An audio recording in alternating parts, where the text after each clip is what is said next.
Hello, everyone. I am Mia. Born and raised in Virginia, a serene place where the streets are lined with towering trees and endless rows of homes. It was in this quiet town that I spent the majority of my childhood surrounded by the warmth of my parents. My mother was a gentle and kind-hearted woman, always greeting me with a warm smile from the early hours of the morning as she prepared breakfast and still wearing that same loving expression well into the evening as she worked in our small but cozy kitchen.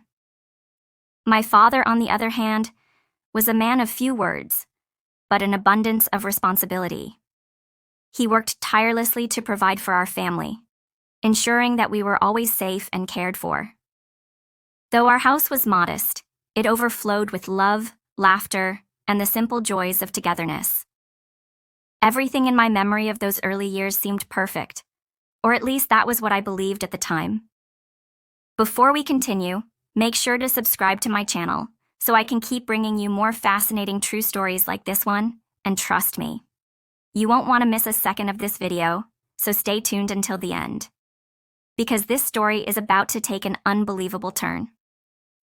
Then when I was just 15 years old, my world was shattered. My mother, the heart of our home, passed away after a brief and unexpected illness. It all happened so quickly that I barely had time to comprehend what was going on. One moment she was there, her warm hands brushing against mine, her laughter filling the air. The next, she was gone. The emptiness that followed was unbearable. The pain of losing her was one thing, but watching my father sink into solitude and loneliness in a house that once echoed with laughter was another. We continued to live together, but something fundamental had changed. Our home, once filled with light and love, felt heavy with an unspeakable grief. Every morning I went to school, and every evening I returned to a house that no longer felt like home, the same kitchen, the same simple meals. But without my mother's presence, it was as if we were just two distant souls coexisting in the same space. When I turned 18, my father remarried. The news came as a shock, even though I knew deep down that he deserved a second chance at happiness. His new wife, my stepmother, was a kind and gentle woman who carried herself with grace. With her came a son, Alex, a year younger than me. From the moment they entered our lives, it felt as though my world had been turned upside down once again. At first, having a stepbrother felt strange. I had spent so much time alone with just my father that adjusting to new family dynamics was difficult. Alex and I were both quiet, both unsure of how to interact. It wasn't that he did anything to make me uncomfortable. He was just as lost in the situation as I was. Every evening, the four of us would gather in the living room. My father and stepmother would chat about work and future plans, while Alex and I sat in silence, exchanging hesitant glances that carried more questions than answers. As time passed, the family meals became more familiar, more natural. Alex, though reserved, showed small gestures of kindness, offering to help me with the dishes or serving me food during dinner. These little moments, though seemingly insignificant, held a weight I couldn't ignore. At first, I told myself I was being overly sensitive, that the way Alex looked at me was just the way a younger brother admired his older sister. But deep down, I knew something was different. There was an undeniable tension between us, one that neither of us spoke about, but both felt growing stronger with each passing day. I hated the way my heart would race when he was near. I despised the way my mind would wander to thoughts I couldn't allow myself to entertain. But no matter how much I tried to suppress it, the truth was clear. I was starting to see Alex as more than just a stepbrother. One night, as I lay in bed staring at the ceiling, I heard soft footsteps outside my door.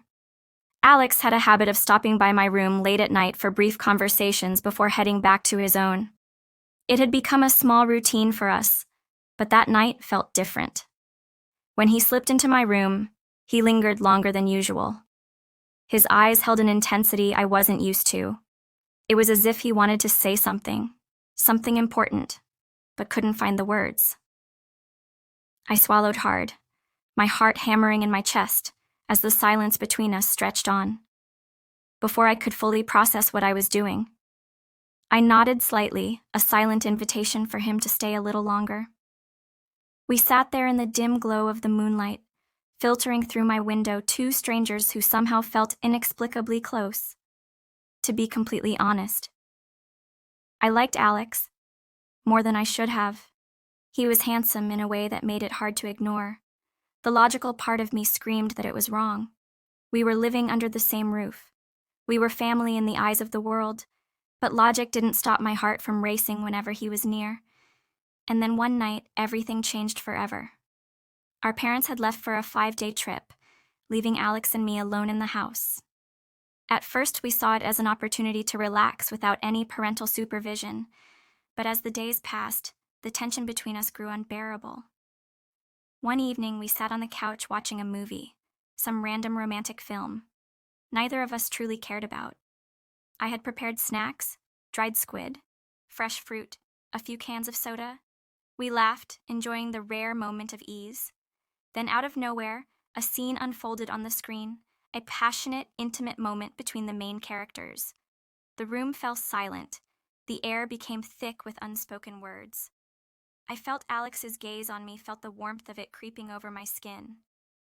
My fingers tightened around my soda can, trying to steady myself, and then suddenly he moved. Without warning, Alex pulled me into his arms. His movements were strong, decisive. His lips met mine in a desperate, urgent kiss that sent shockwaves through my body. Every emotion we had been suppressing, every feeling we had refused to acknowledge came crashing down all at once. I should have pushed him away. I should have said something, but I didn't. I couldn't. That night changed everything. From that moment forward, the boundaries between us ceased to exist. Our parents remained oblivious, but Alex and I had crossed a line that we could never uncross. Days turned into weeks, weeks into months.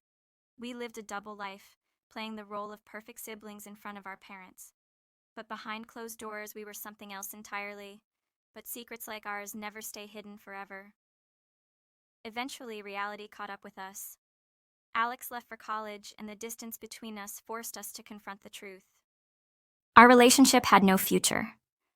I moved on, or at least I tried to. I found stability in my career in the arms of a man who offered me everything I thought I needed. We got married, built a family, created a life together. But even now, years later, the memories of Alex linger. I look at my husband, the man who loves me unconditionally, and I wonder, should I tell him the truth? Would confessing my past shatter everything we have built? Or would keeping it a secret be the only way to protect the life I've created? Now I turn to you, my audience. If you were in my shoes, what would you do? Would you reveal the truth knowing the risk? Or would you bury the past, hoping it never resurfaces? Let me know in the comments below. I need your advice. What should I do?